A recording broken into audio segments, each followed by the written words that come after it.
बिस्मिल्लाहिर्रहमानिर्रहीम। अस्सलाम वालेकुम। मैं हूं अली असगर और आप देख रहे हैं मेरा यूट्यूब चैनल। पीटीआई के कारकुनों पर पुलिस की शेलिंग और गिरफ्तारियां और दूसरी जानब तहरीक-ए-इंसाफ की सारी क़यादत गायब। सहाफ़ियों ने सवाल उठा दिए। तहरीक-ए-लब्बैक पाकिस्तान का मजाक बनाने वाले आज खुद मुश्किल में। इस वीडियो में हम इसी के मुतालिक बात करेंगे, मगर इससे पहले नाज़रीन इकराम, अगर आपने अभी तक हमारे इस चैनल को सब्सक्राइब नहीं किया तो सब्सक्राइब कर लें ताकि आप हमारी मज़ीद वीडियोस को भी देख सकें। और अगर नाज़रीन इकराम आपको ये वीडियो अच्छी लगे तो इसे लाइक और शेयर ज़रूर करें और कमेंट्स के ज़रिए अपनी राय का भी इजहार करें।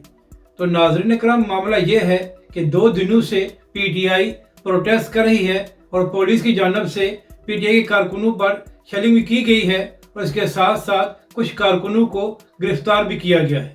अब नाज़रीन कराम, यहाँ पर अहम बात यह है कि पिछले 2 दिनों से तहरीक-ए-इंसाफ के कारकुन तो पुलिस का मुकाबला कर रहे हैं और उसके साथ साथ उनकी शेलिंग को भी बर्दाश्त कर रहे हैं, मगर नाज़रीन कराम, तहरीक-ए-इंसाफ की सारी क़यादत गायब है और कोई भी मैदान में नहीं है। चाहे नाज़रीन कराम बैरिस्टर गौहर साहब हों या शेख वकास अकरम हो और इसी तरह साहबजादा हमद रजा खान साहब भी, कोई भी मैदान में नहीं आया। यानी कि नाज़रीन कराम, एक जानब पीटीआई के कारकुन पुलिस की शेलिंग बर्दाश्त कर रहे हैं और दूसरी जानब सारी क़यादत गायब है और सिर्फ वीडियो बयानात पर ही गुजारा किया जा रहा है।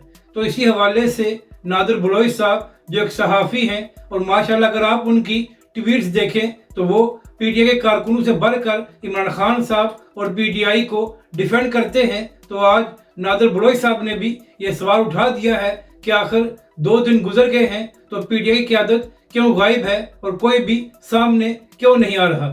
यानी कि नाज़रीन कराम, कि आज़ादी की जंगें इस तरह लड़ी जाती हैं कि कारकुनों को पुलिस के सामने कर दो और सारी क़यादत खुद गायब हो जाए। जबकि दूसरी जानब नाज़रीन कराम, अली अमीन गंडापुर के हवाले से खबर यह सामने आई है और तहरीक-ए-इंसाफ के हैदर नई पंचोता साहब से मंसूब एक बयान सामने आया है जिसमें कहा गया है कि अली अमीन गंडापुर को हब्से बेजाम में रखा गया है। और कुछ नाज़रीन कराम ज़राए ये भी कह रहे हैं कि अली अमीन गंडापुर को वापस खैबर पख्तूनख्वा भेज दिया गया है। अब नाज़रीन कराम, यहाँ पर अहम बात यह है कि इससे पहले भी एक बार अली अमीन गंडापुर साहब को केपी हाउस में बुलाया गया था और उसके बाद कई घंटों तक उनसे राब्ता नहीं हो सका था। तो नाज़रीन कराम, जब अली अमीन गंडापुर के साथ एक बार केपी हाउस में ये वाक़या पेश आ चुका था तो फिर आखिर दूसरी बार वो प्रोटेस्ट के दौरान केपी हाउस क्यों गए। और नाज़रीन कराम, अहम बात यह है कि जब इमरान खान की हुकूमत में तहरीक-ए-लब्बैक के कारकुनों पर शेलिंग की जा रही थी और तहरीक-ए-लब्बैक पाकिस्तान के सैकड़ों कारकुनों को गिरफ्तार किया जा रहा था, तो पीटीआई के सोशल मीडिया एक्टिविस्ट ये कह रहे थे कि तहरीक-ए-लब्बैक के कारकुनों का सॉफ्टवेयर अपडेट हो रहा है। और नाज़रीन कराम, ये लोग सोशल मीडिया पर तहरीक-ए-लब्बैक पाकिस्तान और उसके कारकुनों का मजाक बना रहे थे। तो नाज़रीन कराम, उन्हीं सोशल मीडिया एक्टिविस्ट से सवाल ये है कि क्या आज पीटीआई के कारकुनों का सॉफ्टवेयर अपडेट हो रहा है या आज पीटीआई वालों के साथ जुल्म हो रहा है।